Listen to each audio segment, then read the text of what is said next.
A trajetória de Jiddu Krishnamurti é, por si só, uma das mais incomuns da história do pensamento moderno. Diferente de filósofos que constroem suas ideias a partir de tradições acadêmicas ou religiosas, Krishnamurti emerge de um contexto marcado por expectativas espirituais extraordinárias, expectativas que ele próprio viria a rejeitar radicalmente ao longo de sua vida. Nascido em 1895, no sul da Índia, em uma família de origem simples, Krishnamurti teve uma infância marcada por fragilidade física e certa ausência de interesse pelos padrões convencionais de aprendizado. Relatos da época descrevem um jovem sensível, distraído e aparentemente alheio ao mundo ao seu redor. No entanto, esse mesmo traço, visto como fraqueza, seria interpretado, anos depois, como sinal de uma natureza espiritual incomum. Sua vida muda drasticamente quando, ainda adolescente, é descoberto por membros da Sociedade Teosófica, uma organização esotérica que buscava integrar elementos de diferentes tradições religiosas e filosóficas. Entre seus líderes estava Charles Webster Leadbeater, que afirmou ter percebido em Krishnamurti uma aura extremamente rara, livre de egoísmo. A partir desse momento, Krishnamurti passa a ser preparado para um papel singular, o de possível instrutor do mundo, uma figura messiânica que, segundo a crença teosófica, surgiria para guiar a humanidade rumo a uma nova era espiritual. Sob a tutela de Annie Besant, uma das principais líderes do movimento, ele recebe educação formal, treinamento intelectual e exposição a círculos internacionais de pensamento. Durante esse período, é criada uma organização específica para apoiar essa missão, a Ordem da Estrela do Oriente. Milhares de pessoas ao redor do mundo passam a reconhecer Krishnamurti como uma figura espiritual de importância extraordinária, projetando sobre ele expectativas de iluminação, liderança e revelação. No entanto, ao longo dos anos, algo começa a se transformar profundamente em sua percepção. Apesar de todo o preparo, das estruturas organizacionais e da devoção que o cercava, Krishnamurti passa a questionar a própria base dessa construção. Ele percebe que toda essa expectativa, todo esse sistema, estava criando dependência, autoridade e, sobretudo, ilusão. Em 1929, em um momento decisivo que marcaria definitivamente sua trajetória, Krishnamurti dissolve publicamente a Ordem da Estrela do Oriente.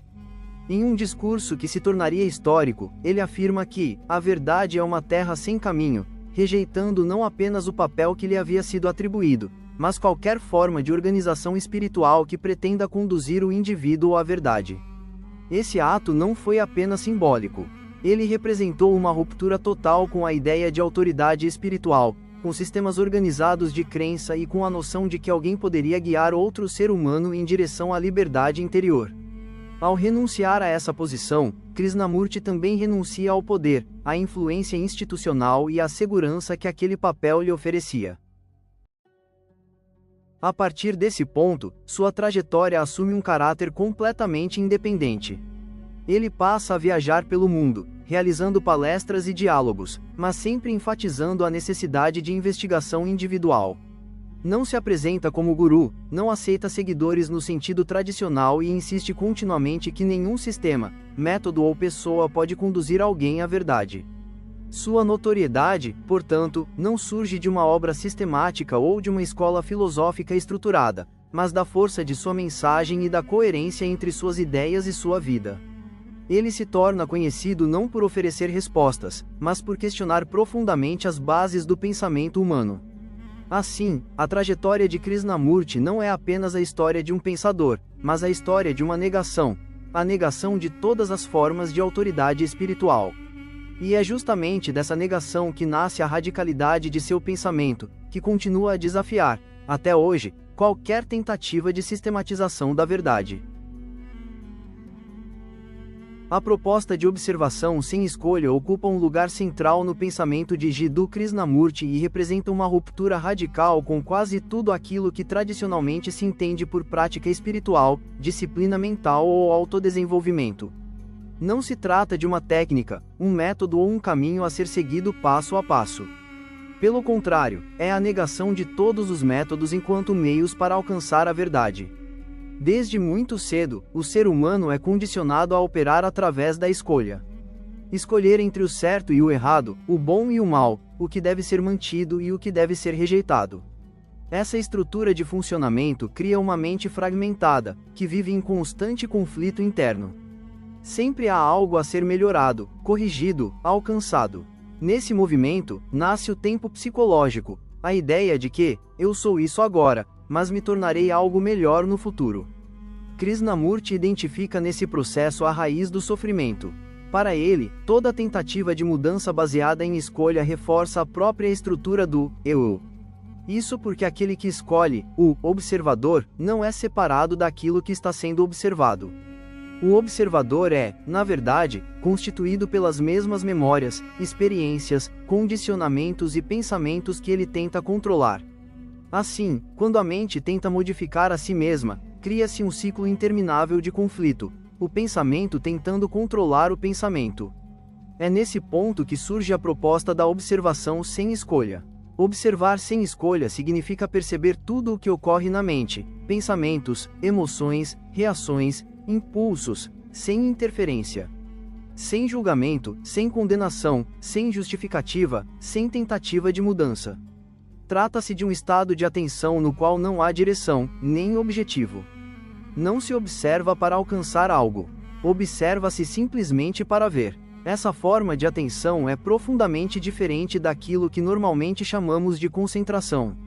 Na concentração, há esforço, exclusão e foco deliberado. A mente escolhe um objeto e tenta se manter nele, rejeitando distrações. Já na observação sem escolha, não há exclusão. Tudo é incluído no campo da percepção.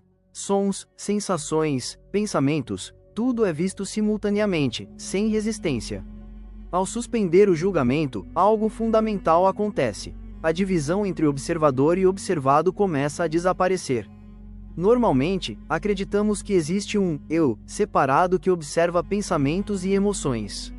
Mas, quando há atenção total, percebe-se que esse eu também é um fenômeno observado. Ele surge como pensamento, como memória, como imagem. Não há um centro fixo controlando a experiência. Essa percepção não é intelectual. Não é uma conclusão lógica. É algo que só pode ser visto diretamente, no momento da observação. E quando isso ocorre, há uma mudança qualitativa na consciência. Sem o peso do julgamento e da resistência, os pensamentos perdem sua força. As emoções deixam de se prolongar artificialmente. O medo, por exemplo, geralmente se sustenta porque a mente o alimenta, analisando, fugindo, antecipando. Mas, quando observado sem escolha, o medo se revela como um movimento de pensamento e sensação no corpo. E, ao ser plenamente visto, tende a se dissipar naturalmente. Isso não significa que a observação sem escolha seja uma ferramenta para eliminar problemas. Essa interpretação já seria uma distorção, pois introduz novamente a ideia de objetivo e controle. A essência dessa abordagem está justamente na ausência de intenção de mudança. A transformação, quando ocorre, é um efeito colateral da compreensão, não um objetivo buscado. Outro ponto essencial é que essa forma de atenção não pode ser cultivada através de prática repetitiva. Qualquer tentativa de sistematizar a observação a transforma em método, e, portanto, em algo condicionado pelo tempo e pelo esforço. A observação sem escolha só pode acontecer no presente, de maneira espontânea, quando a mente percebe a inutilidade de seus próprios mecanismos de controle. Isso torna a proposta de Krishnamurti ao mesmo tempo libertadora e desafiadora. Libertadora porque dispensa qualquer autoridade externa, tradição ou sistema. Desafiadora porque remove todas as muletas psicológicas às quais estamos acostumados. Não há guia, não há progresso, não há garantia. Resta apenas o ato de ver. Ver sem distorção, sem filtro, sem interpretação. Um ver direto, imediato, silencioso. Nesse estado de atenção, há uma qualidade de mente que não está fragmentada. Não há conflito entre o que é e o que deveria ser. Há apenas o que é, plenamente percebido. E talvez seja exatamente nesse contato direto com a realidade, sem interferência do pensamento, que reside aquilo que Krishnamurti aponta como liberdade. Não uma liberdade conquistada no futuro, mas uma liberdade que emerge no próprio ato de observar.